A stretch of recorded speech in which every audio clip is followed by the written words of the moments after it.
Hello, everyone, and welcome to another episode of the Progressive Queens. We're back after an unplanned hiatus. We're here to discuss everything political from a female progressive viewpoint. I'm joined by my panelists, Mickey and Talisha. Guys, wave hello. Hi. Hi. We're going to start off today's episode with a clip that I wanted to share.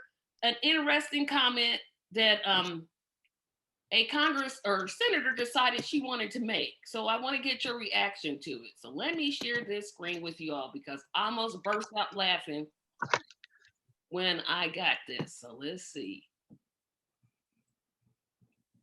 Okay, so I'm pretty sure you all can see the screen. Mm-hmm. Okay, so we're gonna play this.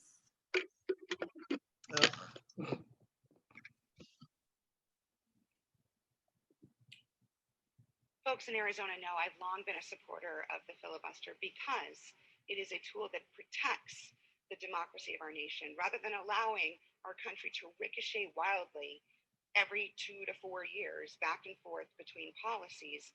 The idea of the filibuster was created by those who came before us, the United States Senate, to create comity and to encourage senators to find bipartisanship and work together. And while there are some who don't believe that bipartisanship is possible, I think that I'm a daily example that bipartisanship is possible. Not just the that John and I are doing, but the work that John and I and many other of my colleagues in both parties do on a regular basis. So to those who say we must make a choice between the filibuster and X, I say this is a false choice.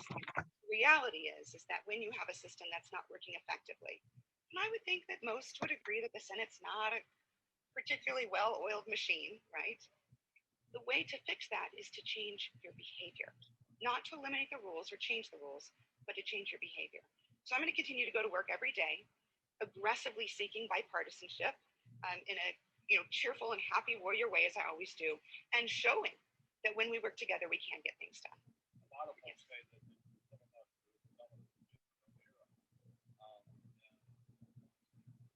The reporter's asking her about racism and how it was used for the filibuster. Well, the filibuster was not created as a tool to accomplish one thing or another. It was created as a tool to together members of different parties to find compromise and coalition.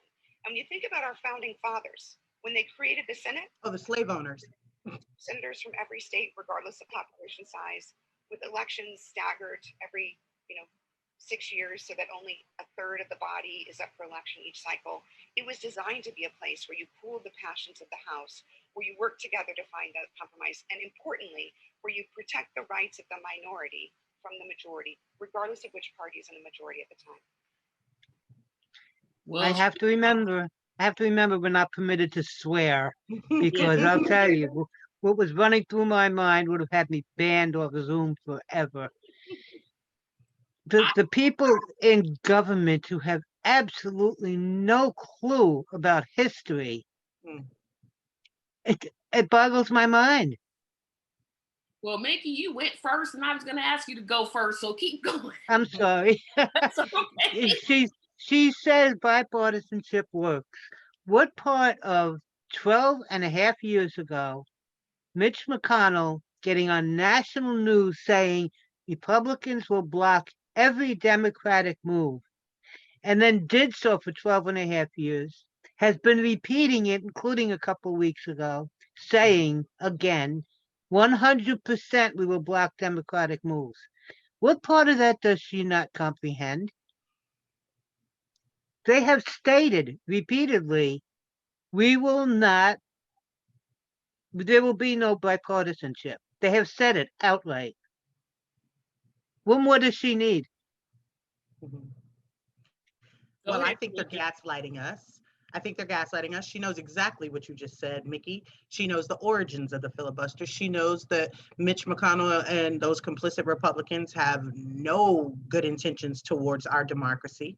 She knows this, but it's so much easier to hide behind a Republican and say, they're blocking us, as opposed to coming out and saying, I'm not for it either. I'm really Republican light.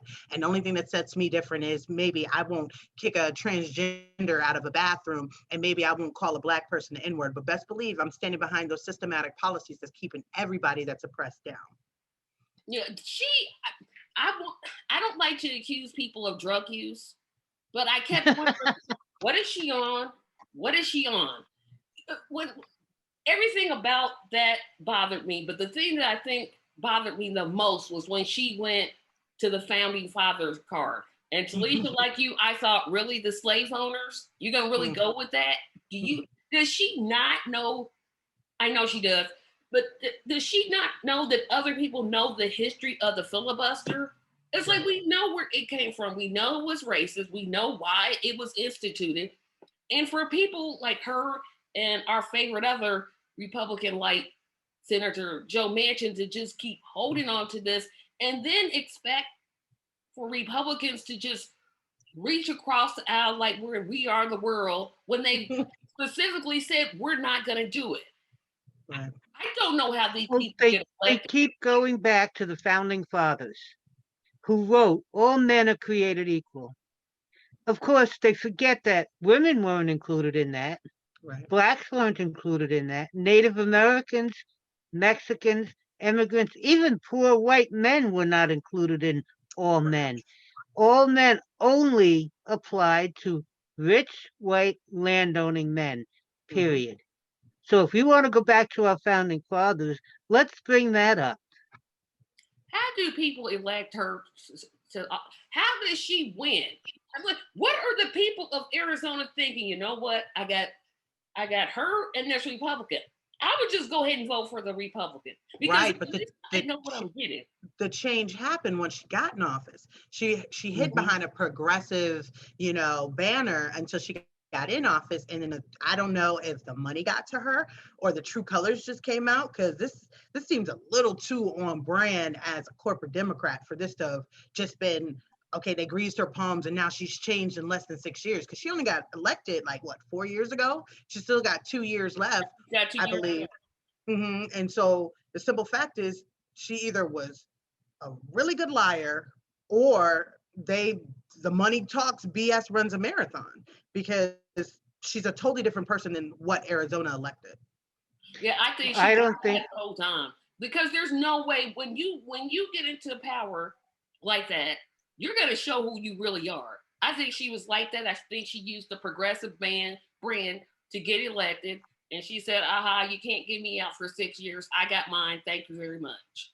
Right. And then the Republicans may like her so much. I'm sorry, Mickey. that's okay. The Republicans may like her so much, they may just go ahead and reelect her, because she's turned out to be, one of their biggest advocates. So she may be safe. I think that they get in office, the corporate Dems all pile on, even if her beliefs were more progressive. The corporate Dems said, hey, you want to advance in our party? You follow our party line. Right. Well, I want to disagree with you so bad, but I know what you're saying is exactly right. Because it's like, like Joe Manchin, he's always been a knucklehead. I mean, he was a knucklehead from the beginning. He stayed a knucklehead. He's probably going to continue to be a knucklehead. So at least the people of West Virginia, they know who they're getting when they vote for him. But it's like with her, she was running under all these progressive ideas, got in office and said, what about the $15 minimum wage? She did that thumbs down thing in dramatic fashion. What was that? And then she came out and said something to the effect, well, I was for it. Well, why did you vote against it? That doesn't make sense to me. But I just wonder, sometimes you have to hold the electorate liable for this foolishness. I mean, we have literally 2 senators that are like, okay, Republicans, do whatever it is you want. And when the Republicans were in power, they didn't care anything about a filibuster. No. They didn't even come out of their mouths. Well, the crazy thing is, Joe Manchin was right at home during the Trump administration. Heck, he wasn't even invited to their White House dinners, and no other Democrat was invited. So we all know he's a Republican. What is it? What do they call it? Democrat in name only, right? So we know he's a Republican. And 90, I don't want to say 90, but a huge amount of the Senate is also in the lane of Manchin. They just lie. And then people don't dig and do their research. They watch mainstream media that calls, like Jinx says, both sides even, and so they'll come out there with all the flowery words, we should have access to medical care. That doesn't mean Medicare for all. That just means that medical care is out there. Heck, I have access to a BMW. Can I afford one right now? No. So the simple fact is you got to listen for the buzzwords and the nice little, the platitudes, but where's the action? And they never have action behind it. They just say, all they got to say is Black Lives Matter. And then you just won like 80% of the Democratic Party right there, if not 90. Have either one of those two ever said Black Lives Matter? I don't think they have. No, but my point is the other ones are just as bad. They just okay, I get what you're saying. Okay, I'm like, I get it now, because I'm like, I don't think those two were in the Black Lives Matter crew. not from what I can tell. But old Nancy took a knee for us and wore kente cloth, and now all Black people are happy. And look at her shoes. Look at her shoes. I was embarrassed. That embarrassed me, and I'm not even Black. Yes. I was embarrassed. Yes. But how now disrespectful. Racism is solved because white folks took a knee. Apparently that's all it takes, and they think that symbolism is going to work, but people are getting hip. People are not falling for the banana in the tailpipe. They have realized that, our government is up to some real jacked up stuff, and no longer can you just get on TV and tell me nice things I want to hear with no action behind it. Folks are still protesting George Floyd's murder. They did not think that just because that one cop was found guilty, that all the problems have been solved, like the Joe Biden administration tries to push. It is shenanigans, but right now we got to get the word out, because more people are still listening to mainstream media that says everything's better again, the economy's better again, jobs are going back up.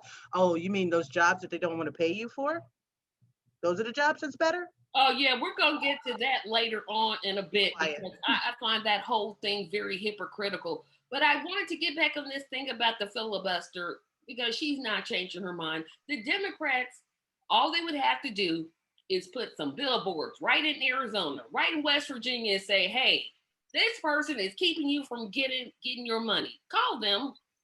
What would that cost? Maybe a few $100,000, maybe, possibly. I mean, they sent Kamala Harris to West Virginia to get on radio for that little $1,400.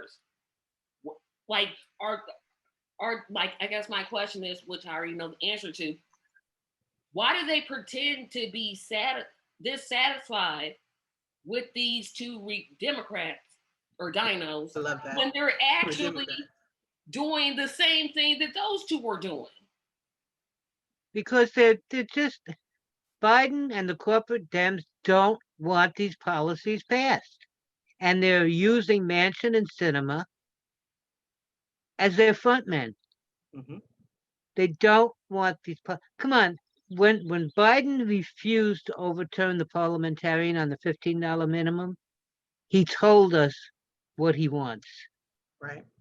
All he had to do was wave his hand at Harris, and we would have had the $15 minimum. He couldn't do that little bit. He didn't even have to sign an executive order for that. He could have just told Harris, override it. Right. He didn't. And he believed. It's the same thing with all the other policies. He will do nothing because the corporate Dems and their donors don't want those policies passed. And then I don't see why people can't see through that. It's like, okay, they're talking, but look at their actions. And I'm in that court too, because I voted for some knuckleheads, and I knew good well they were lying. But then I thought, okay, well, if this guy loses, well, even worse is waiting. And I didn't want even worse. And I don't know if that's the mindset of voters now. But there's got to be some sort of change, because these politicians are just, they're just on a train to stupid. I don't know who's driving it, but they're just saying things that they know they don't believe. at least with Trump, as much as I dislike him, he at least said things. I may have totally disagreed with it, but I'm like, okay, that's what he really thinks. Fine, we sell weapons to make money. Okay, I don't like it, but at least I knew that's your true opinion. Where you're getting schmucks like, I don't know, what's his name from Delaware Coons. Oh, I was for the $15 minimum wage, and the reporter asked why you voted for it. Because Bernie Arthur, really, you're gonna be that petty? You're gonna be really that petty? Really? Absolutely. Absolutely. At least Republicans, like to your point, Tracy, the Republicans are being honest. They said outright, 100% will block the Dems. They said it. They told them. At least they're being honest. Dems aren't being honest. They refuse to acknowledge that fact. And then when they lose the elections in 2022, you know who they're going to blame? Progressives. Mm-hmm. I mean, we were blamed for the loss in Congress. Oh, well, you shouldn't have campaigned on defund the police. That's not what. No, you don't get it. You don't get it. It's like, stop blaming us for your own incompetence. Stop it. Well, isn't it funny that? Oh, go ahead, Talisha. I'm sorry. It seems like they kind of have the progressives in tow, at least the congressional ones. That bill they just passed to fund the Capitol Police, I believe, right? And half the squad voted present, only 2 voted no. Present is basically abstention, so the majority wins. So it doesn't look like they have progressives to blame.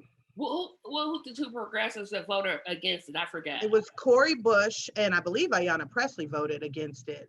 Rashida, Ilhan, and AOC all voted present. Like, what are y'all doing?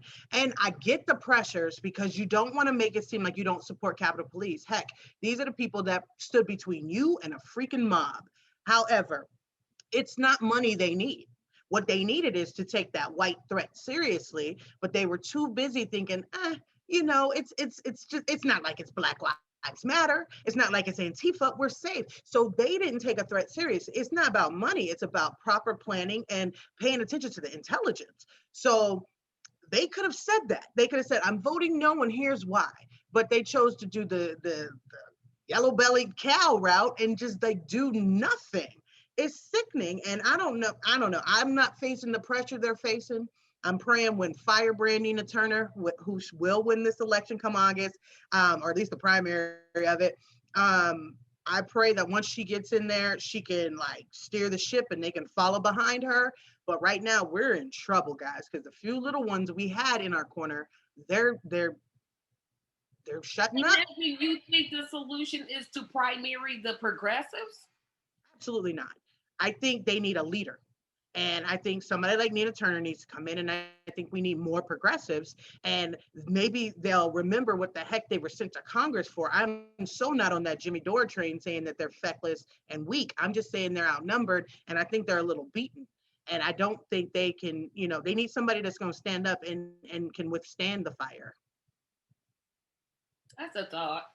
Because I'm thinking. Then people complained, during the midterms. Well, this last election, every one of the squad was reelected. Everybody who was proposing Medicare for all was reelected. So they blame the progressives, but the progressives have the ideas and the people vote them back in. Does that not tell the corporate Dems something? No, because insurance companies are too busy giving them money to say, we don't need Medicare for all. It costs too much. Yet and still we're fighting wars in outer space for some reason, even though nobody can live in outer space. I'll leave that a whole bit alone. It's just, and that whole thing, it costs too much. Every independent study has shown that it saves both the government and the people money. Even when Trump got into office, he had the Koch brothers make a study. They paid for a study. Trump got the results, and he buried it on a Friday night news dump because he didn't want to know what the results were. His purpose was to prove Bernie was wrong. Well, the study showed that Bernie was right, and he buried that in Friday night news dump so nobody would know. Now, if he and the Koch brothers proved that it saves money. What more proof do you need? Well, the problem is that I think that the Congress people that say that need to start paying for their own health care. That'll shut them up really quick. I'm sitting here, I'm paying for your health care. There are tax monies taken out of my check to pay for your free health care, your Cadillac plan, your Mercedes-Benz plan, your Jaguar plan. Meanwhile, I have Pinto, Ford Pinto, Medicaid plan, Medicare plan, or medical plan that doesn't cover anything with a high deductible, and you're telling me I'm asking for too much? No, And honestly, you're one of the lucky ones. There are people who have none at all. exactly. You have access to it. Anybody who wants it and who can afford it. And their They tax. always leave off the who can afford it part. I didn't understand why the public let Joe Biden get away with that. If it gets to my desk, I'm going to veto it. We're paying for your health care. I think for, I don't know how many years after he becomes president, we'll still be paying for it. But that forever, the rest of his life. It's like, okay, you don't want Medicare for all, pay for it yourself, and let's just see how that goes. The problem is over 80% of Democratic voters want Medicare for all. Almost 70% of Republican voters want it. How much more of a mandate could you have when both sides of the aisle, the majority, want it? How can you sit there and say, the hell with you people? We know why. Because the insurance industry is giving them money. It's like you say what we tell you to say. And if you want more of this money, you're going to keep saying what we tell you to say. Right. Well, I honestly, even threatening to take away their health care, I don't think that'll help. They're like the richest people in our country. I know there's millionaires and billionaires in the Congress, and they probably, they might even poo-poo on the Cadillac plan they're getting in the Senate and the Congress, because they can probably get their own private doctors to come to their house because they're rich, they're filthy rich. So the only thing that's going to change the mindset is to change the people. You got to get rid of these people, because as long as, like you guys said, their palms are getting greased, they don't care about Americans. They don't care if it was 100% support. They'll still find a way to say, well, we couldn't do it. We tried, but we couldn't do it. They don't care because that money is coming quick and fast and plentiful. The problem is, how do we get rid of these people? That's when we're allowing the Republicans to block millions of people from voting. How do we get rid of them? That's where you get, and you don't know how the Supreme Court is going to rule on those things. Oh, yes, you do. I know they're going to uphold those laws. Mm-hmm. They're going to uphold them. The only thing that we can hope is that people get so infuriated that they can't vote, that they show up to vote. That's pretty much our only hope. The problem is exactly what they want to happen. There will be people who can't. With this thing with standing in line for 8 hours, not everybody can afford a babysitter to go stand online all day. Not everybody can take a day off from work and say they can't vote on Sundays now. Not everyone can afford to take the day off from work. Right. No matter how much somebody wants to vote, they're making it so that a lot of people that want to vote won't be able to. And the Dems are doing their darndest to make sure even if people can vote, they won't vote for them. I guarantee you, at this moment in time, I will not be voting for Joe Biden come 2024.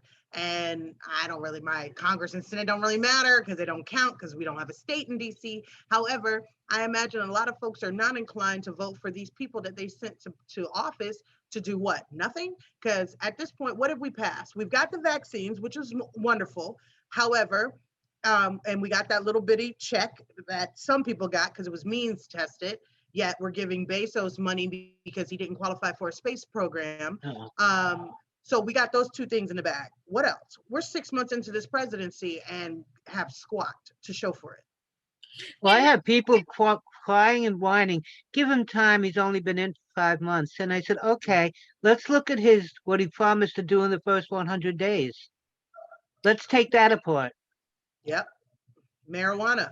That was supposed to be decriminalized. Kamala said there's no time for that. What y'all doing? Takes a lot of time. Takes a lot of time to sign your name. Oh my gosh. I mean, there's things Biden could do, and he doesn't even need the Senate's approval, such as eliminating student debt. He doesn't even have to convene anything. All we need is his John Hancock. Just sign it.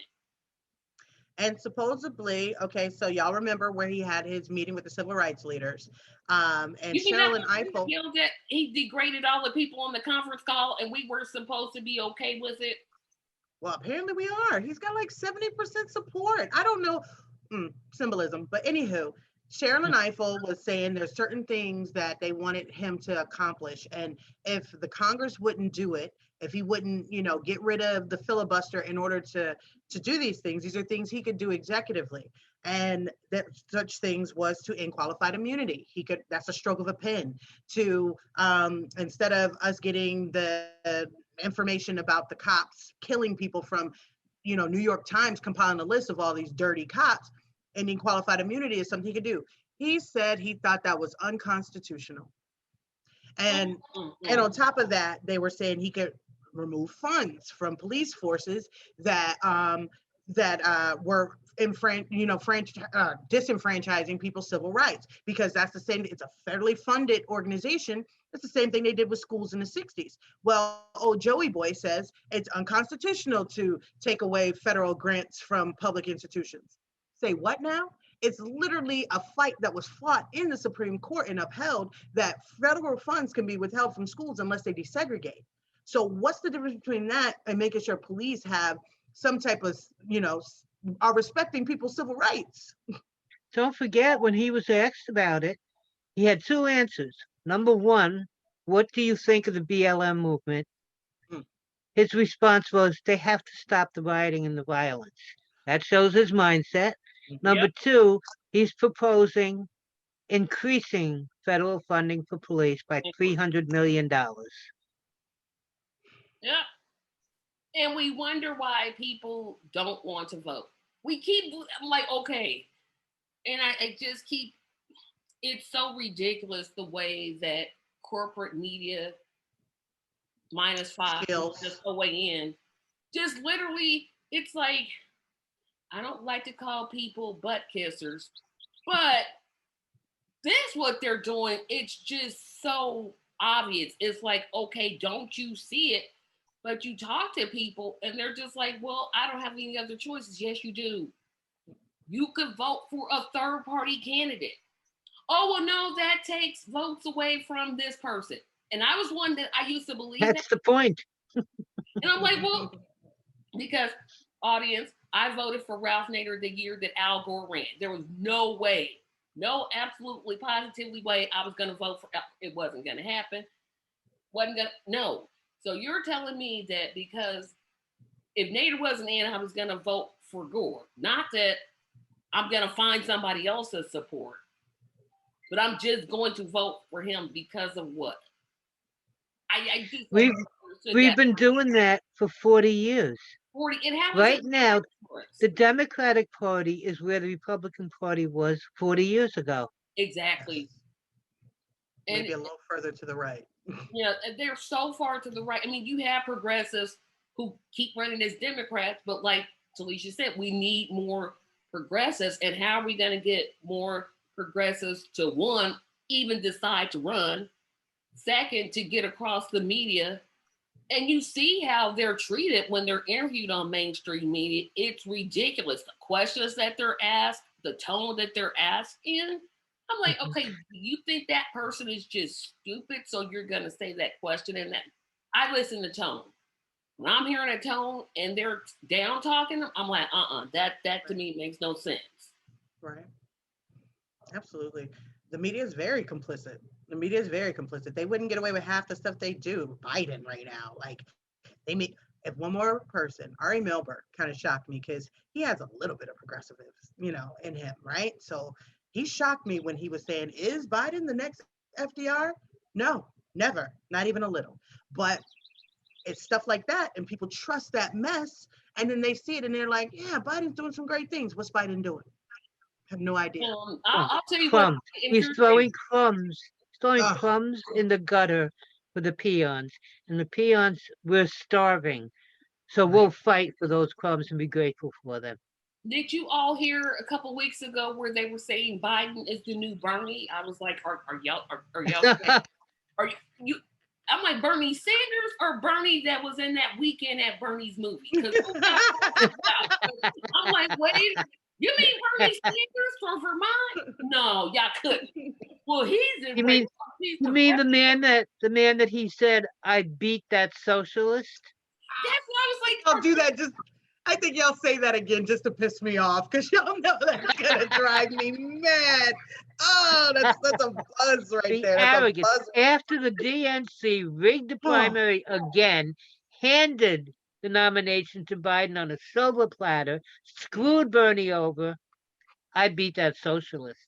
Could you be any more arrogant? When literally, as Tracy said, totally Weekend at Bernie's. That's why I laughed so hard because the DNC was literally the two guys on the side holding him up. And just moving them everywhere they want to. I'm like, that's the Bernie they need. They cannot be Bernie Sanders. They can't. They cannot. And I'm sitting here and listening because, you know, I do watch the corporate media because I believe in keep your friends close, keep your enemies closer. So I watch and see what they're talking about. Oh, my goodness.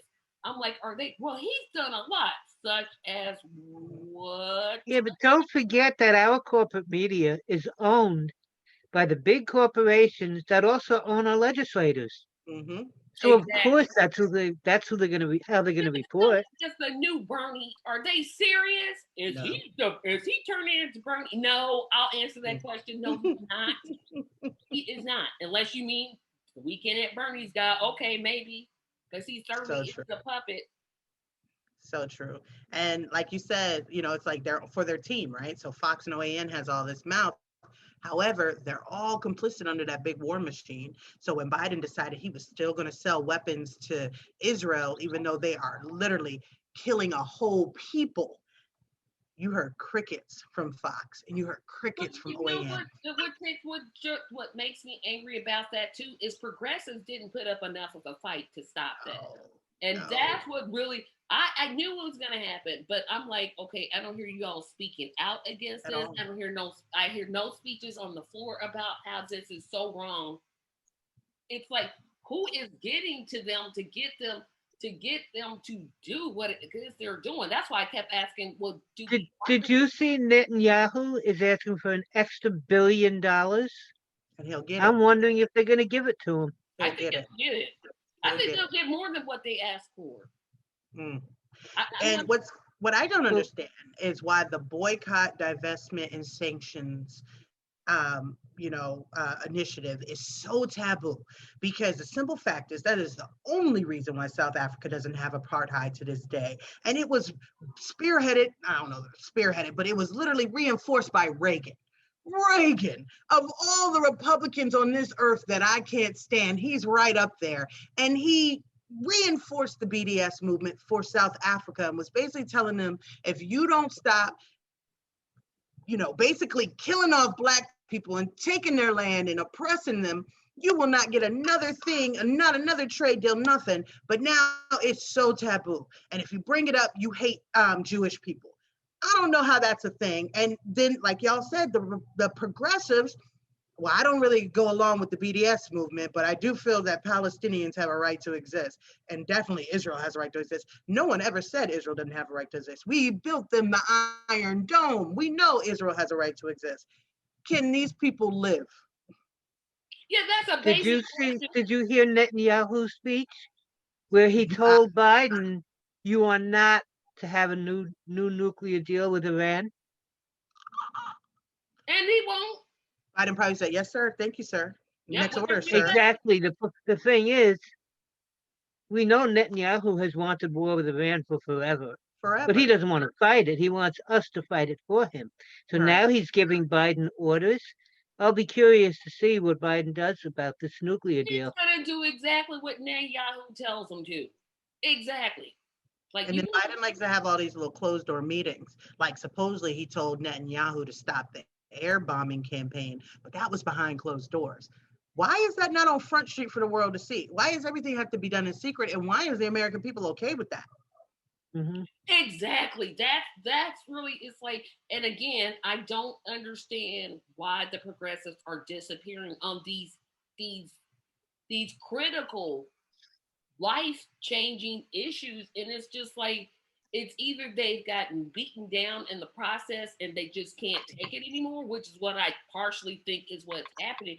But like you said, they need a spark, because I don't want to say I'm on the Jimmy Dore train, but I'm really, really, really close to it, because I'm like, okay, if you can't do what you were sent to Congress to do, maybe it's time to send somebody else. Maybe. Yeah, but you would never be on his train, because even though you are espousing the same things, you're genuine. Jimmy had a goal in mind and was trying to get, ride their coattails to him getting more subscribers and more money. Oh, well, yeah, I won't. Literally trying to make a difference for our country. So you're not on his train. But I'm on that train of thought, because I'm like, okay, Cori Bush and you said, who was that voted? Ayanna Pressley. They should not be the only two voting against that. Voting president, like you said, that's the same thing that fake progressive Tulsi Gabbard pulled when she voted against in the Trump impeachment. Like, really? You gonna vote president? You really? So Tulsi's somewhere making right-wing money right now. She doesn't have time for us. I'm glad she's gone. Like, goodbye. See you later. I don't have to ever worry about your weird, wacky brand of politics. Racist. Duplicity. Yeah, exactly. I'm like, girl, go away. I can't even believe people were touting her as a vice president. For what? Well, you know what's crazy? I actually defended her, because that Russian narrative is too much, right? Just because you say, no, this is not what it is, does not mean you're paid by Russia. And that literally is what the neo-libs are doing to avoid accountability. So anytime she'd come for Hillary, oh, well, she must be, part of that Russian smear campaign. No, Hillary was a flawed, terrible candidate, and she was the wrong person to put up there. And so when I heard not saying all the bad things against Assad, we know more than anything, granted, yeah, other countries do their dirt, but America does dirt. So for us to make it seem like Assad is just this horrible person and did all these horrible things, how do we know that's not just American propaganda? And it's never been proven that he gassed his own people. It's never been proven. There wasn't even intel that proved that. And so the simple fact is, we are literally depending on our government to tell us about people that they really want to kind of move out the way so they can get to their land, get to their oil, get to their good geological location, so they can have the up on some other country. So I took that with a grain of salt. And then, of course, because she's military, I felt the need to stand up for her and say, listen, she knows certain things militarily that we don't know. So if she's speaking against these things, and she was definitely speaking against the war, I had her back until. I was done with her a long time ago, but that's just me. I'm just like, girl, sit down. Shut up, don't talk about it. But I do want to move on to our next issue before we go into our customary break. Apparently, our governors in certain Republican-led states have decided to withhold unemployment, because they feel as though the $300 is discouraging people from going to work. First question, who can live off of $300 a week? I don't know that person. And secondly, it amazes me that these corporations that have the McJobs, McJobs, have always told people, oh, if you don't want those jobs, don't apply for them. Well, now people aren't applying for them, and now you're complaining yet and still. Which one? Don't forget when this started, Biden said, well, his exact words were, we're not going to let you game the system. If you're offered a job, you're going to lose your unemployment. Biden said that. So before we tear Republicans apart for it, let's look at the leader who said the same thing. You're gaming the system? Yeah, and I tried in other words, if you get a job, if you were making $20 an hour before COVID, and you get a job offer for $7.25, which isn't even going to pay your rent, never mind feed your kids, tough. You have to take it. And there's no money to make up the difference. Exactly. There is no talk. And I tried to explain this to a friend of mine, and she was like, oh, she's really on the Biden train. And she's like, Oh no, he was just saying that. I'm like, no, but he literally said if you're offered a job, you have to take it.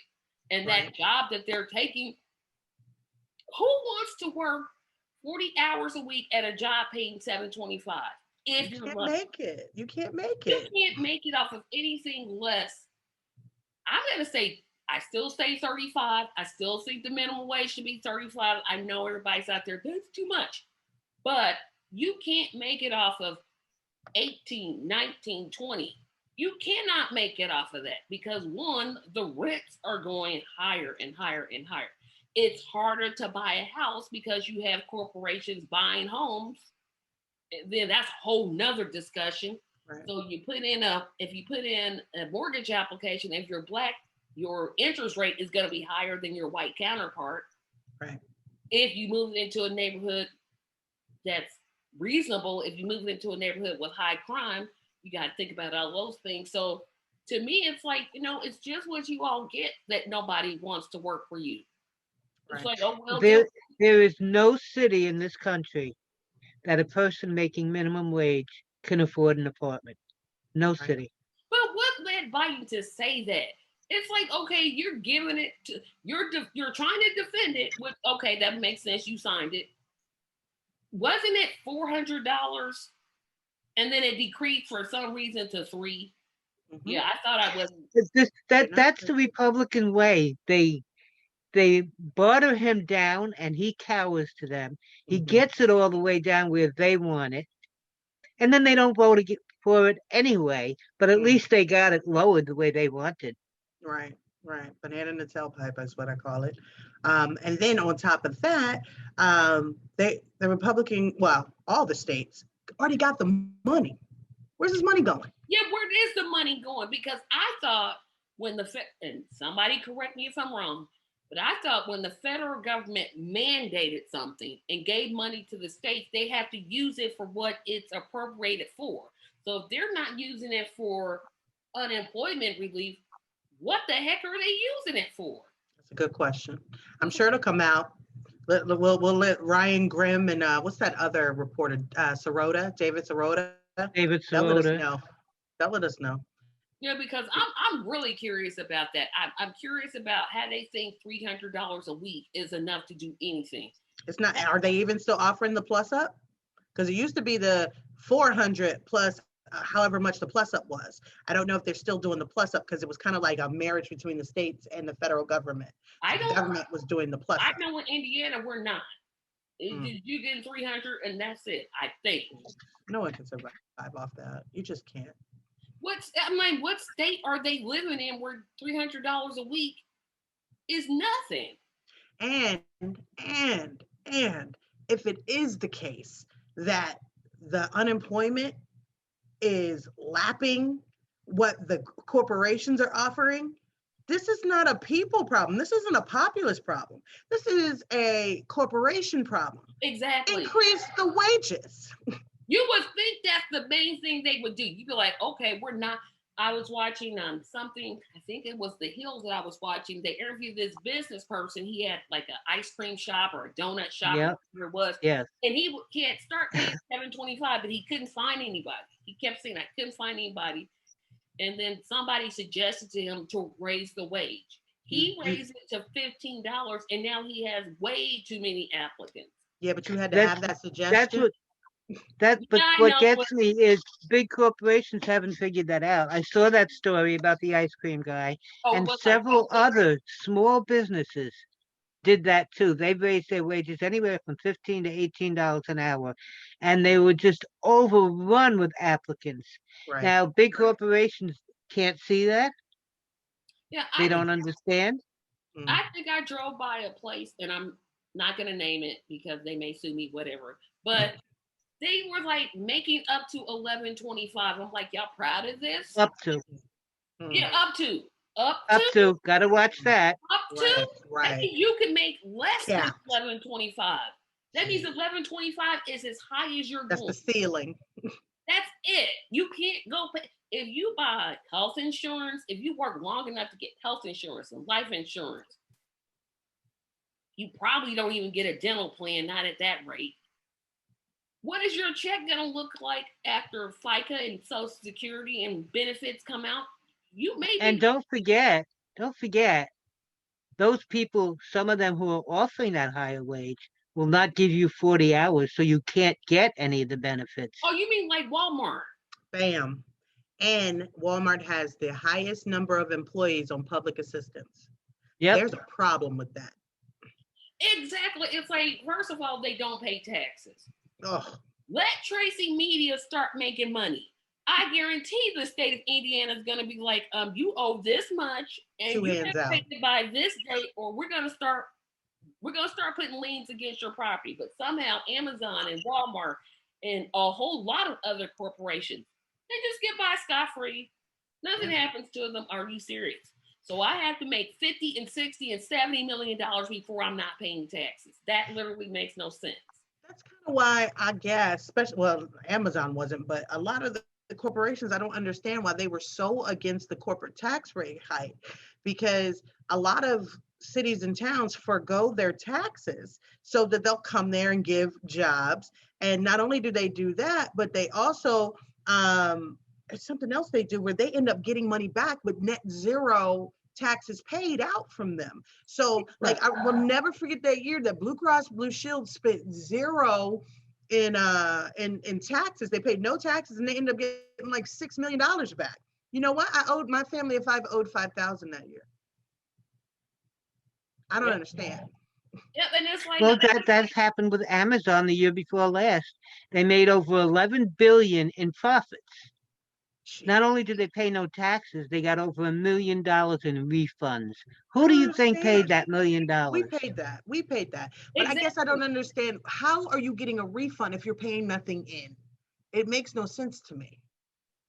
And maybe we need to get a tax expert up here to break that down.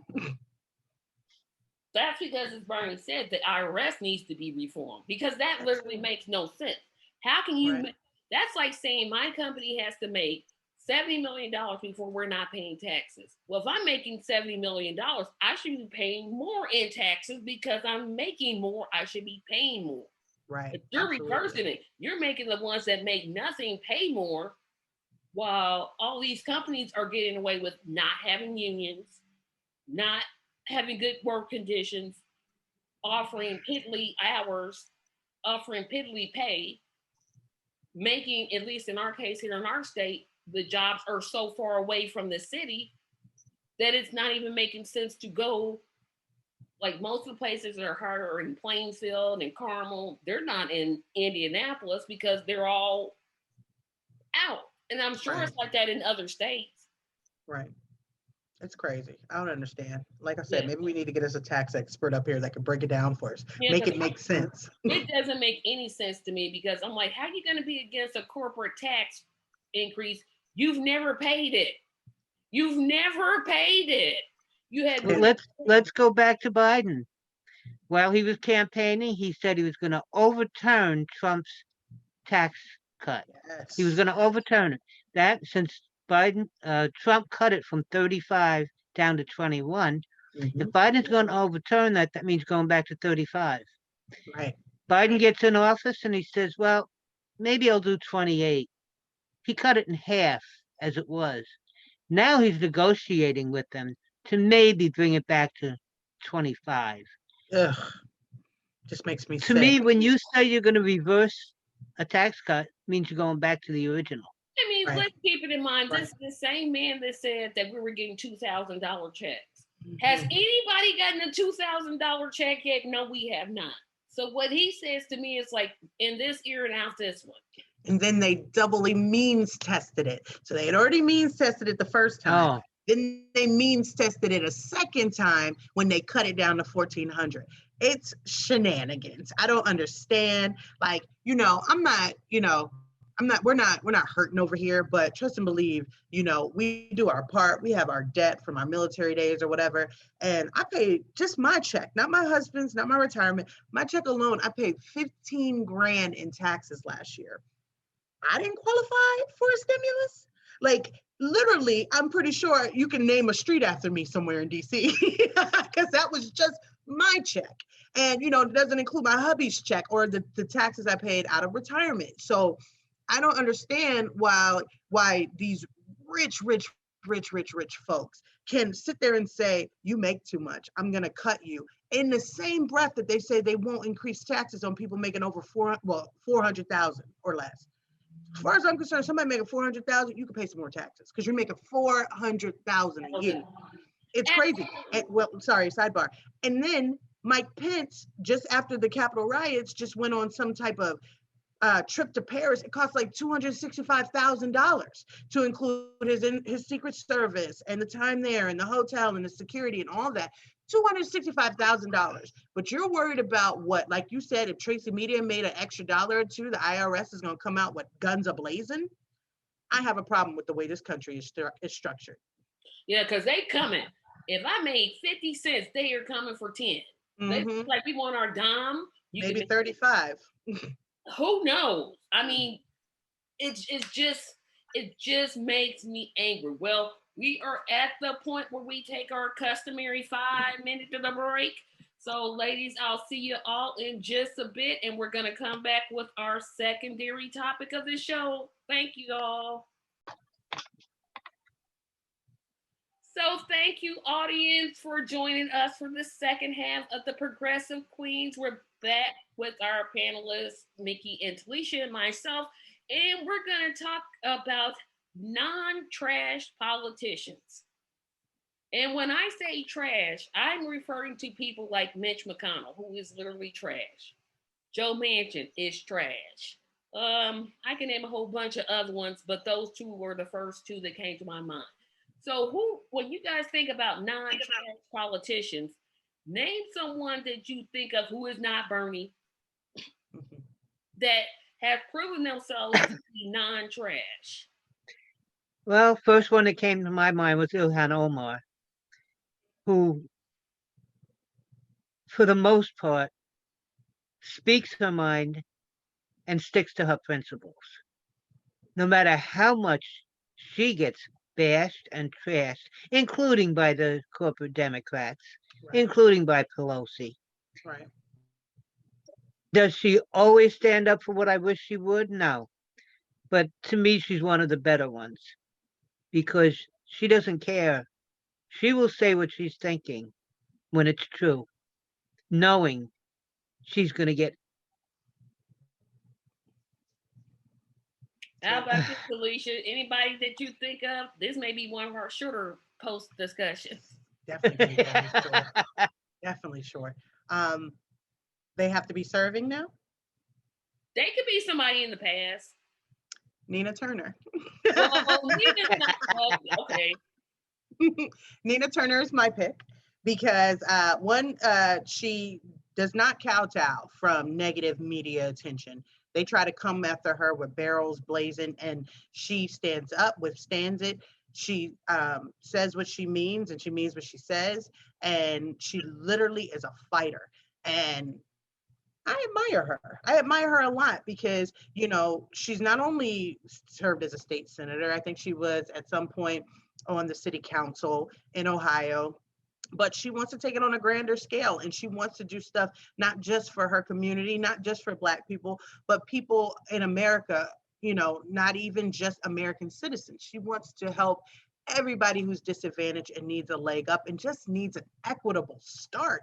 You know, it's so easy to say, just go out and get a job, or just, go to school and do this. But if you're starting 20 miles behind the start line, how easy is it to actually just go out there and do it, So I really love Nina because Nina fights for the little guy, and that's what I think we're all about here at Progressive Queens. But she's definitely one to follow and one to watch, because I think Congress is the floor, not the ceiling for her. And the people feel the same way. As of right now, she's polling at 50%. The closest to her is Chantel Brown at 15%. Right. I wouldn't be surprised if the DNC started throwing money behind Chantel. And we see those numbers changed. Yeah. They're afraid of, they're terrified of Nina. Yeah. And that's a really good reason to support her. Absolutely. Yep. And you took my choice, Talisha. So that's got to sit here and think that who else is not trash. Dang. Oh boy, Nina was my pick. I'm like, Oh, you're Well, we've welcome. also got Rashida Tlaib, Ayanna Pressley, and the funny thing is, every one of them are women of color. They're Right. women, and they're women of color. And Barbara Lee. You got Barbara Lee. I'm gonna pick somebody unusual who I didn't even think about. I think Katie Porter is a non-trash politician. The way that she, and we talked about this, Mickey, on a previous show, the way she drills those big facts is just legendary. Now, I don't know where she stands on Medicare for all I would like to think. She's for it. Oh, okay, good. Mm-hmm. But she is one that I think has a whole lot of potential to just be great. She also endorsed Nina. Yes, and that put her miles ahead of the rest of them, because some of them happened and I'm like, okay, what's wrong with you? But and someone, I think that when the squad endorsed her other than Cori Bush. Oh, it could have been Cori Bush. Cori Bush is a good one. I don't think I've heard of any of the squad. I don't think any of the squad have endorsed Nina. I don't think it's down on her page, and I check her page like every single day. Just making sure she's still there. Oh, but I'm sorry for interrupting. Please finish. I was just gonna say Katie Porter is a non-trash politician. There's some I want to put on the list, but I'm like, you doing some real stupid stuff. And as soon as you said Rashida Tlaib, I'm like, I want to say she's non-trash so bad, but the way that they're not speaking, I'm so many. The majority are such bad trash that only being half trash looks good. Right. Yeah, that's the problem. Like crumbs you're talking about. Yeah, it's like we have so many trash. I wanted to so pick the trash because we could just name them all day. We'd be like, this one, this one, this one. But how much time you got? Really? Yeah. But it was just, I think I'm just more disappointed in the squad, especially AOC. I'm just really like, what happened to you? What happened to that AOC? Yeah, but you gotta remember, she's 20-something. That's a lot of pressure. But what happened to that AOC that protested outside Nancy Pelosi's office? That's who I want back. Wasn't that her first week though? That was 3 years ago. And there's been a lot of beating down over the last 3 years. I'm cutting her some slack. I don't understand the offering money to corporate Dems. I'm trying to hold on. I'm still angry about that. That was another thing. I was like, on that for what? Huh? And could you explain that? Maybe she's meanwhile, while Pelosi and the DNC were throwing money and endorsements behind all of the people who primaried the squad. Right. Exactly. She still gave them money. Right. Yeah, that was wrong. Yeah, I can see her giving it to other progressive candidates, but you're going to give money to the people that's, what? This is the whole reason why she created her organization, was to raise funds because the DCCC's crap that if you primaried someone, they weren't going to put any money behind the advertisers you go with or whatever. And so this was her whole reason for raising money, was to help progressives. I don't see how greasing the wheels of corporate Democrats is helping progressives. Yeah, that's what I'm like, nah, girl, you're going to do some explaining because I don't understand that. I think she's trying to get bees with honey. Like if I show them an offer of, unity, then they'll reach back. And she hasn't had her hand slapped enough, I guess. Maybe either one or two things will happen. She'll get hardened and figure out that these people are not your friends, no matter what they say on TV. Behind back rooms, they're doing dirt for you and trying to harm you, or she'll fall in line with them, and then we completely have to kick her out of our progressive tent. Yeah, and that's where I'm seeing leanings towards the second one, and I don't like it. Oh, and that's what's making me like. I'm not ready to kick her out yet. No, I'm not. Although she's not doing the legislating she should be doing, the voting she should be voting, she at least is out there every day, right, speaking the truth. Right. Yeah, I'll give her that. Or have they just lately become just the tweet monsters? Like every 5 seconds they're tweeting something. Okay, that's great. I appreciate your solidarity. go put it into action. Like every time I turn around, there's a new tweet from, not really a lot from Rashida, but a lot from Ilhan, a lot from a lot from AOC, a lot from Cori Bush, a lot from even Nina. And I'm like, and I know Nina's got to get her name out there because she's running a race, but it's like, stop tweeting. Go do something. And I get it. They got a lot of opposition, a lot of pressure coming their way. It's not as easy as I make it sound, but maybe fall back a little and maybe do some of that behind the scenes stuff that Biden does, because you tweeting support and having no, action behind it is basically nothing. Well, You're doing. I'll cut Nina some slack because she doesn't actually hold an office. Now, if she were doing that while she was in office, I'd be like, girl, can I give you back all my $305 I gave you? Because I want it back right now. I want that money back. But she doesn't hold office yet. So I can't hold her to the same standards as the AOCs and the Jamal Bowmans. I'm like, y'all need to introduce a bill, something. Right. Just and I know Pelosi is petty and she puts people on committees. She's putting them on committees where they really don't matter. I mean, let's keep it real. That's what Nancy Pelosi does. She's petty.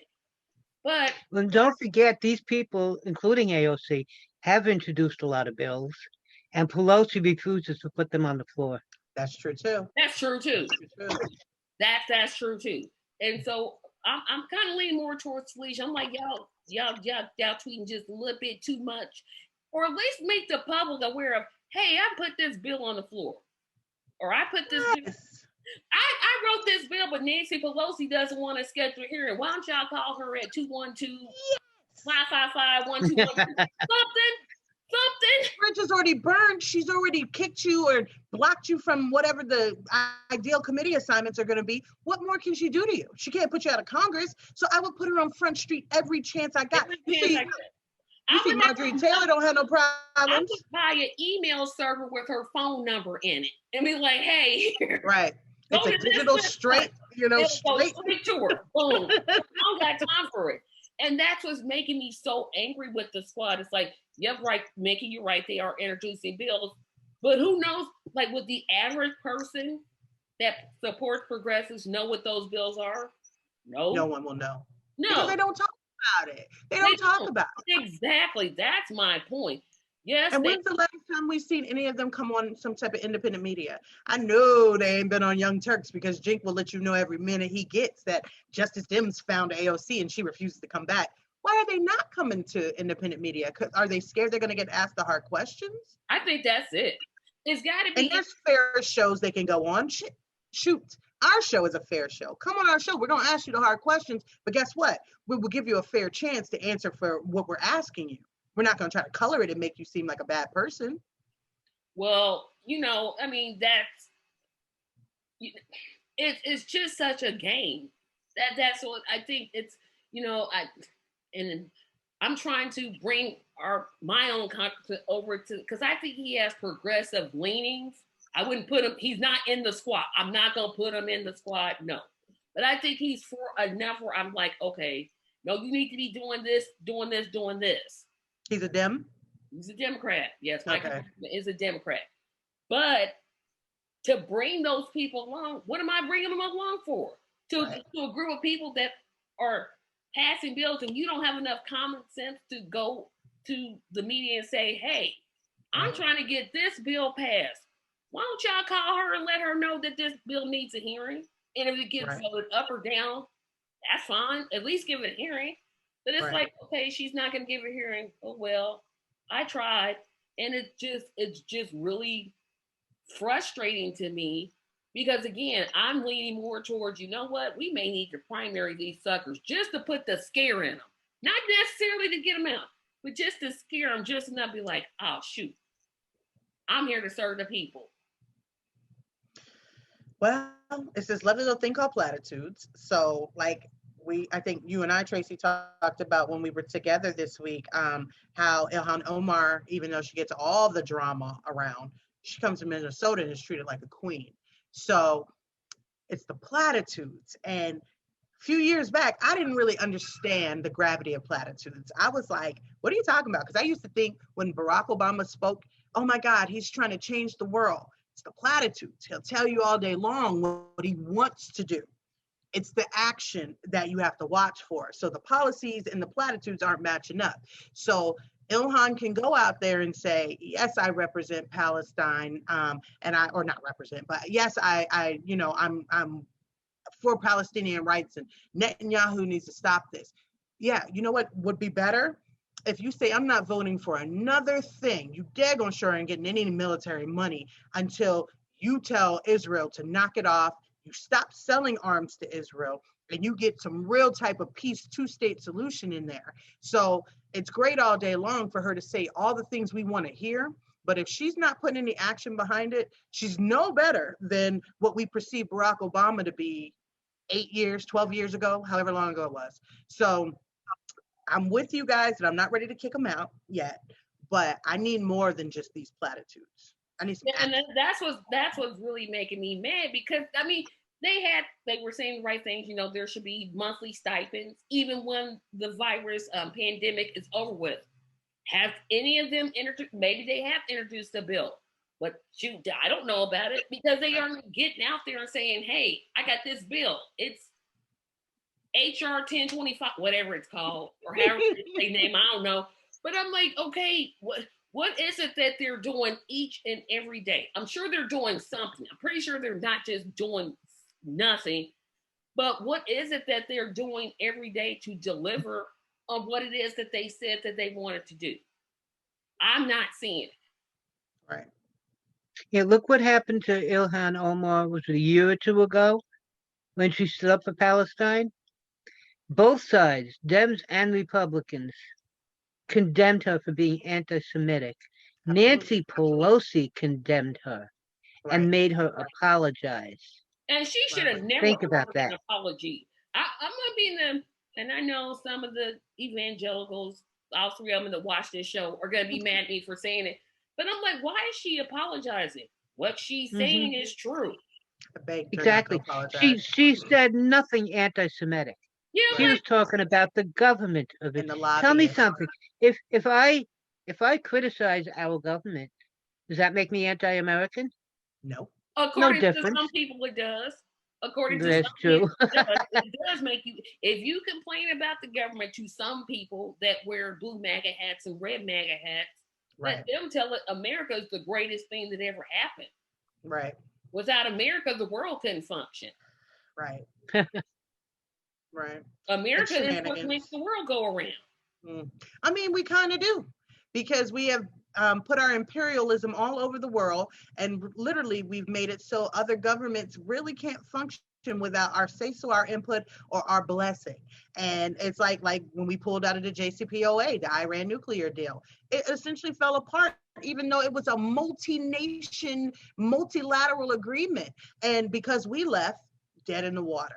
And so this mess with Saudi Arabia, you think if we stopped selling them arms, every other country wouldn't turn their backs on them and refuse to support them? Even Russia wouldn't support them, because we have that big of a presence. But for whatever reason, we choose to use our presence for evil instead of good. Delicious, you're talking about the way America is, but I'm talking about when people say America is what makes the world go around. Yeah, but that's the same stuff they get on the news media, though. Yeah, so the way they're seeing it, it's like America can do no wrong. And we all know that's a bunch of horse manure, because we know they can, because look at what country we're living in. But, back on the subject of non-trash politicians, there's this list we should have at least 20 or 30. I don't think we've gone past 7. I'm thinking we're naming about 7 that we can't get past, and some of them were like, well, they haven't done everything that they should. Half and half. Ro Khanna. I think Ro Khanna's great. He came to mind. He has his problems. Yes. Yeah, he does have his problems. But he's also a millionaire. And so at the end of the day, he will never feel that pain. And granted, great. It's great to have diversity of thought, diversity of background, blah, blah, blah. But I think when you're talking about actual people leading this government and making changes for the people who, I'd say 90% of our country is hurting probably right now, maybe bumping down to 80% of our country is hurting right now. I don't think a millionaire will have our best interest at heart. Just like it sickens me, this whole that Andrew Yang has got had the top position in New York mayor race, because he will never understand the average New York City resident. Wait a minute, didn't he live in Georgia? I don't know. He had a house in New York, so now he's running for mayor in New York City. What is it? Okay, because I know he came down to Georgia to help with the race of okay, maybe Ossoff and helping up because the I thought Reverend. he moved there. I'm like, well, how's because I kept saying, how's he running for? He's also a millionaire, so he may have a But house in Georgia. I know his company is based in multi-millionaire, And they got the nerve to talk about my wife works at home, so UBI will be good for people like her. She's not people like an average housewife. She's a housewife of a multi-millionaire. Yeah, because we have to make that distinction, because nowadays a millionaire isn't a whole lot of money. No, it sure isn't. Relatively speaking. It's more than what I have. All three of us combined. But when we look at these multi-millionaires and these billionaires, there's a big difference. Right. And I just don't think they should be making decisions for our country. Should they all be boxed out? No, I don't believe that. I believe everybody should have an input and a say. But I don't know if a Nancy Pelosi with her, what is it, her freezer, her $1 million freezer, however much this freezer costs, I don't think she could say, oh, well, we need to make sure we pay for all these bills we're passing. Are you paying for that bill that you send $700 billion to the military industrial complex? Talesha, you forget one thing. She has a Medicare for All poster in her basement. In the basement. How do you forget that? But and her district, she represents a district that is super wealthy. Yes. Super wealthy. So she's not going anywhere. I don't think Feinstein's going anywhere either. And Feinstein needs to go. Like, she literally has dementia, but then so does the president of the United States. So I don't think it matters anymore. Yeah. And she's far gone. Yeah. Feinstein is she's far running gone. again. And she's running again. She probably will. To win. And if somebody tries to run against her, that's a Democrat, they're going to tell her, now look, you can't run against this person. You have to coalesce. That's probably the reason why I decided against running for city council, because I'm like, one, I'm not willing to run as a Democrat. What I think about the Democratic Party is like, take one of those little bitty stickies, cut it in half, and then cut that in half. That's about what I could run as a Democratic Socialist. That's completely different than a Democrat. Democratic Socialist is about empowering the people. But Talesha, I live in Indianapolis. Well, you think you're gonna get any more love as a Democrat? Red hat, red state? No, I live in Indianapolis, a completely blue county. To get elected as a Republican or an independent, you might as well just say, I'm gonna go buy $1 billion scratch-off ticket. Just run as a Democrat and do like Kristen Sinema did. Rip off your mask and show the real you. I probably said that I thought Joe Biden was a rapist. I can imagine somebody using that. She said, I'm like, yep, I sure did say it. And I'm trying to find the lie. I'm looking for the lie. With a 50-year history, proven history of it. Yeah, I'm just like, this county is so, like, you want to talk about blue MAGA? Indianapolis, Indiana is blue. Indianapolis, Gary, Evansville, South Bend, blue MAGA to the extreme. Well, I'm wondering how my brother-in-law is faring, because he is a Trumper through and through. Now, I decided not to tell Tracy that when she came to visit us at my sister's house. Because I'd have turned around and left. I'd been like, I'll see y'all later. But my sister, she loves Biden. Ugh. I don't know how they make it. I don't know how they're together. Opposites attract, I guess. I guess. I'm like, I went on one of those dating sites where they say, like, what's your political affiliate? I'm like, not a Trump supporter. Just not a Biden supporter. No. I'm like, I don't have anything left. But, you're a woman without a country. I'm exactly. And when I was starting to think about non-trash politicians, have you noticed none of us have named a president? Like, we haven't had one. Jimmy Carter. Yep, that's cool. We've had one non-trash president. And they only gave him one term. And one term. I was going to say FDR, but then I forgot, oh, no, can't include him because he was racist. I'm like, Now, I did hear, and I don't know how true this is. I don't know, you guys' history may be a little better than mine, but I did hear towards the end of life, he started to recognize the wrongs, that he did leave Black people out, and he was apologetic for it. I don't know how true that is. I'll have to research that. Yeah, I I hadn't have to heard research that. that. I know that he shut Jesse Owens out of his visit to the White House. I do know that. Yep. Was that him or was that Truman? I thought Jesse Owens was the Truman era.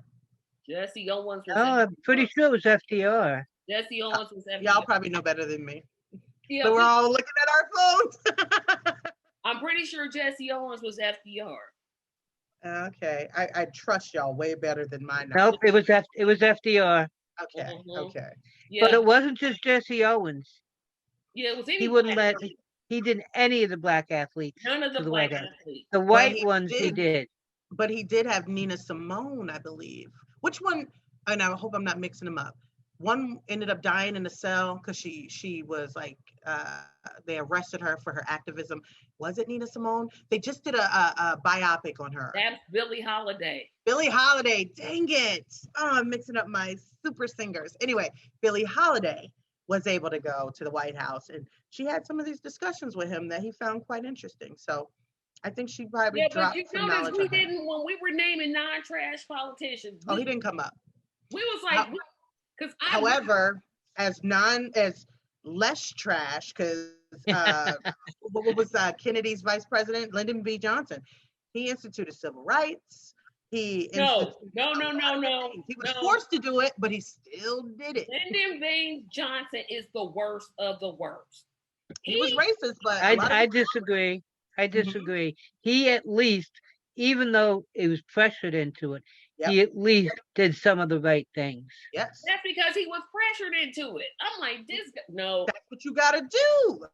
Look at Biden. He was pressured into, I think it was getting them kids out of that abandoned whatever that they was like housing the kids at, and they were on the toxic waste site. He was pressured into that. And everybody thinks Biden's the next FDR, and then freaking Nixon, EPA. So as trash as they were, they did some good, Johnson I would add, if we're going to go back in history, RFK. But he wasn't president. The brother? No, he wasn't president, but he was attorney general. You're right. He was much more progressive than JFK was. And he was much more civil rights than JFK was. Towards he the was end. proposed, huh? Towards the end, yeah.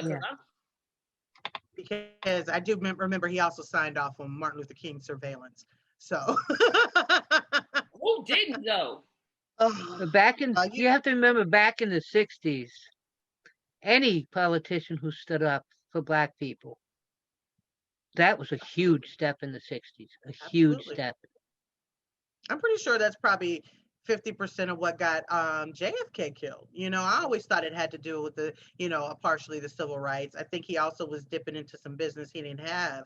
They didn't want him in because, at the end of the day, we love to say that we have presidents, but we also are under the United States of the CIA and the FBI. Now, we all agreed that the founding fathers are all trash. All trash. Okay. Just as long as we got that, I'm like, okay. Oh, well, I got into it at work, it was a couple of years ago, but they were like, well, if you start taking down, it was something we were talking about taking down. It wasn't the federal. It wasn't, not the federal. It wasn't Confederates. It was like somebody that was supposed to be on the right side. And I was like, they were like, what's next? George Washington? Yes. Goodbye, George Washington. Goodbye, Thomas Jefferson. Thomas Jefferson literally raped Sally Hemings. You know what I'm saying? And for years, writing history, calling it a love story, and they wrote each other letters. First of all, you had I hate these words, slave master relationship. There was never ever going to be a consensual anything between you two. So he was the worst of the worst because he was one of the founding fathers, but still one of the leading voices in Madison, leading voices in getting their freedom from Britain. And then you turn around and you own people. Make that make sense. Well, I've got an argument with my sister about Lincoln. And she's like, oh, Lincoln's the greatest. No, he's not. He didn't want to free the slaves. He did not want slaves. He only did it. Wait a minute. What was the reason? I always forget. He only because there was more people not wanting slavery than wanting it. So it was for the sake of the Union. yeah. That was it. Yep. If No, the Lincoln Union could have wasn't maintained racist. peace, he would have left slavery intact. Exactly. Oh, she was like, oh no. I'm like, no, Lincoln was trash. I'm with your sister. I didn't find that out till I was a full-grown adult. I My was in kids high schooled me. school because my history teacher was black. So maybe that's why I got taught it early. I was like, oh, okay, got it. Wow. It's so much I didn't know. And like my kids taught me that Gandhi was racist. Yo, you could have knocked me over with a feather when I heard that Gandhi was I racist. didn't know that until you told me not too Oh, long ago. Then I right. had to do See, some research, and I knew that as a teenager. Well, so apparently the Norfolk, I didn't. Virginia school system failed Talisha Randall Conklin. But Because that's they because did. I did my own research too. I didn't just go by what they were teaching us in school. Yeah, but you don't know what you don't know, you know? So if all you heard growing up was this whitewashing of history and basically told that, you know, black is white and white is black, you're not going to know till you know. Like, oh, shoot, black is actually black. So, And Yeah, I think I've told you this before, but mine started very young, and I don't know what there was in my head that said it was wrong. But when I was a very young child, Cowboys and Indians were all the television shows, and I'd watch them, addicted to them, still am to some right, extent, and it bothered me, without knowing why, the way the Indians were treated. right, And I would ask questions in school and pretty much get slapped down because in the 50s in school, in Native Americans, blacks, Mexicans, all the bad guys. right. And I was to get out of the house, I spent most of my time, I was the nerd in the library. And I would go digging through books as a little kid until I found out a little piece of truth. And my activism started by researching Native Americans and what we did. That's how it started. And then it eventually moved on to African Americans. And then how we stole the Southwest from the Mexicans. I learned Right. that at a very young age. I never stopped. And now, more than 60 years later, I'm still learning new things well, every day. and thanks to the great state of Texas and Arizona and New Mexico that want to completely take that away, we may have children that may never learn that. But then I started thinking, you know, back on our non-trash politicians, I could not get past 6. I was like, okay, that's it. And then I added in Eden, and then I went back and said Bernie. Then I went Ed Markle, that got it up to 9. And I'm like, what? You mean Ed Markey? Markey. I said Merkel. Markey. Fine, you're fine. But Yeah. it's just some trash out here. And the way the media sells, like even the Clinton administration. I remember when Clinton was running, that's when me and my sister and I convinced our mother, you have to vote, because she had never ever been a registered voter. We were like, you got to vote. This is your duty. It's something people die for you to do. She votes. Reason she voted for Bill Clinton was why he's black on the inside. Are you serious? He has things against black people than just about. He's almost up there with Reagan in terms of his policies against black people. As he was running for office, there was a black man accused of murder who was diagnosed as not 100% in the faculties. And he put him to death as the governor of Arkansas to prove to the Republicans that he was tough on crime. Yeah. And everybody and their mama beseeched him to let this man, whatever, the pardon, give him up. You know why? Because he got on the Arsenio Hall show and badly played the saxophone. That was I'm like, that was terrible. So we should go back in history and F Arsenio Hall up. This is all his fault. No, I'm just like, how did you? I mean, it's like, I just think, that was my first, okay, there's some stuff I've been learning, especially about what I learned about Malcolm X. When I was little, it was like, oh, he's the devil. Yes. He's this and that. And then I finally read his autobiography. I'm like, how the tarnation did I not know this? Right. How did I not know this?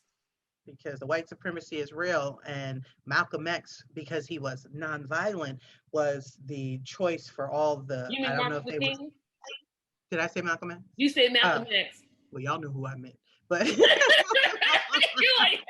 wait a minute, because Martin was considered. Yeah, he was considered the good one until he started talking about, what is it, equitable payments and ending the war, and then it was like, nope, gotta kill him. So, but in the beginning, when he was all nonviolence and whatever, they were loving him because he was taking the power away, so to speak. Because if we could just march peacefully as opposed to demanding our freedom, you don't need to do anything. Well, listen to speech and then go home. You can't be too hard on King because we do get his birth date off. That, and I think he started to change his ways in the way. Yeah, I'm like, don't be too hard on Dr. King. He actually started talking about a UBI in his latter days. That shocked me. Like, some of the stuff I did not learn till I was a full grown adult, and I'm not talking early 20s, early 30s. I'm talking about 40s, you guys, and I'm only 44. So I'm legit 6 years into my Talisha, in 1 month I'll be 73. You're I just learned about Gandhi. I just learned about Gandhi from you a couple of weeks ago. It's crazy. There's so much buried. Yep. There's no way you could possibly learn every single detail. No. And I've been studying this since before I hit my teens, and I still learn something new every day. So don't kick yourself for that. Yeah, don't. Because the way the system just keeps us from being non-educated. Look at in terms of, and this will probably be my final thought on trash politicians, but look at how the black media treated Barack Obama. Oh, you better not say anything. You better not say it's anything. Still like that. I don't know how you put that in past tense. I think some black people are waking up to it. But of course, we're still called Uncle Toms. But I just the way that we hold politicians in too high regard. Yes. It's like none of them can walk on water. None of them can feed. Well, they could feed 5,000 people if they felt like it, but they don't. They don't. They can't perform miracles, but somehow we're supposed to esteem these people instead of letting them know, no, you know what? You work for me. Exactly. You either do it or I'll find somebody else to do it. You can't put them on a pedestal. They're not leaders. They're supposed to work for us. Yeah, they're not leaders. But every time we look for, when we get our leadership panels, and I'm guilty of doing this too. First people I think about are politicians. I'm like, wait a minute. Hold on. What's wrong with John Q. Public? Yeah. John Q. Public knows just as much as Representative takes too much money from corporations. What's wrong with that person? Well, I'm cool with bringing them on panels if you drag them for the filth. Bring them on panels all day long. Hold them accountable. And back to what you guys said, it's time for the squad to start naming and shaming. If you're not going to start putting it out there, who is blocking this? Who is standing in the way of this? Don't say nothing at all. Because telling me there's a problem without telling me the root of the problem is no way to solve it. That's another thing that frustrates me. And that frustrated me to death about Bernie. He kept saying, well, Bernie, who's that? Who are they? Like, name and shame. Names? If they're doing it to be like Joe Manchin over there is taking money from this people, that's why he's voting that way. And if he doesn't like it, he could stop taking money from them. Right. And people are not like Mickey for the most part. They will not go out and research. We got Open Secrets right on, the web. All you got to do is go to opensecrets.org. But nobody's looking at that. They're depending on mainstream media to tell them who's the good guy, who's the bad guy. And I can't tell you how often I post a link to Open Secret.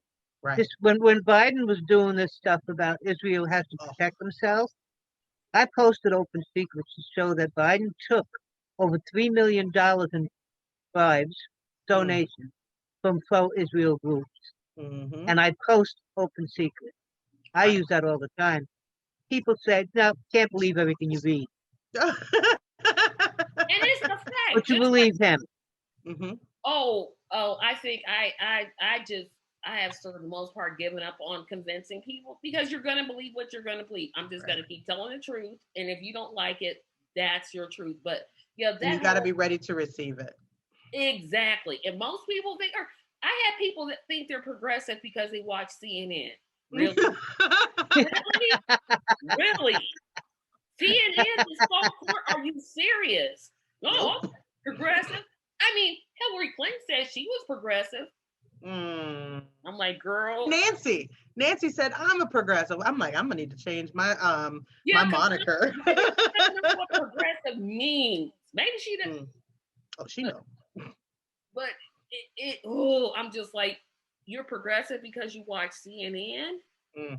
No, you're a corporate Democrat and you don't even know it. Right. And what I mean by folks have to be ready to receive it, because you couldn't tell me nothing about Barack Obama, even his second term. You couldn't tell me nothing. The only criticism I had is I wish he was a little more assertive to the Republicans. But as far as not helping communities in need, not nailing down the immigration crisis, booting more immigrants than any other president before him until Trump came along, not dealing with the college debt.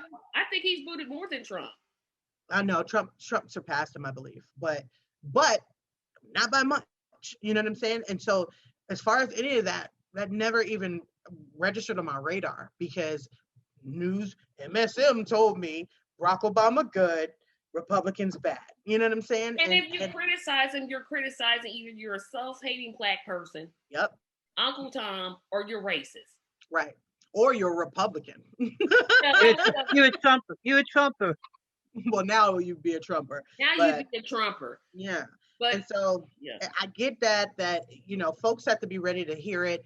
I wasn't ready to hear it until Hillary lost, and then I was lost because I didn't understand, because everybody told me Hillary was the one. She was going to continue Barack's legacy of helping America and giving us, what was his thing? Hope and change. Giving us more hope and change. And Hillary cared about us and, didn't know all the effery she did to Haiti and all the effery they did overseas to, and I'm military. So of course I'm not hearing all this effery that we're doing. And when I woke up, and I hate the term woke, but I mean, I literally woke from just a neoliberal, blinder. It was ugly what I saw. Yeah, I literally feel like I'm walking around looking at demons all the time. And once you do wake up, it's a hard landing. Definitely a hard landing. Well, guys, we got to end this recording not end the recording, but we're moving on to the second portion of the show where all profanity is lifted. But I want to invite everyone watching this portion of the show to like, share, and subscribe. And remember to support us on Patreon. Guys, thank you for tuning in, and to watch the bonus, subscribe to us on Patreon.